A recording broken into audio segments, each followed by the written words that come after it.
PSSI dan PT Liga Indonesia baru memutuskan kembali menunda kick-off Liga 1 2021 yang sebelumnya direncanakan 9 Juli 2021.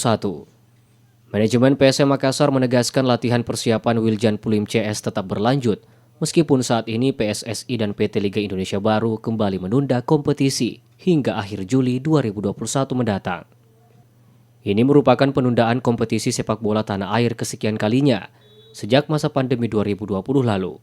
Penggemar sepak bola Indonesia harus kembali bersabar. Hiburan olahraga si kulit bundar harus tertunda akibat tingginya angka COVID-19, terutama di Pulau Jawa.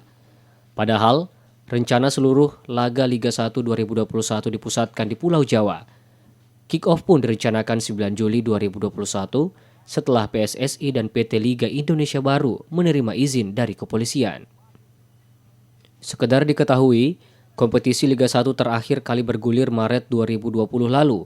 Setelah itu, seluruh aktivitas kompetisi resmi di bawah naungan PSSI dihentikan. Tim Liputan, Celebes TV.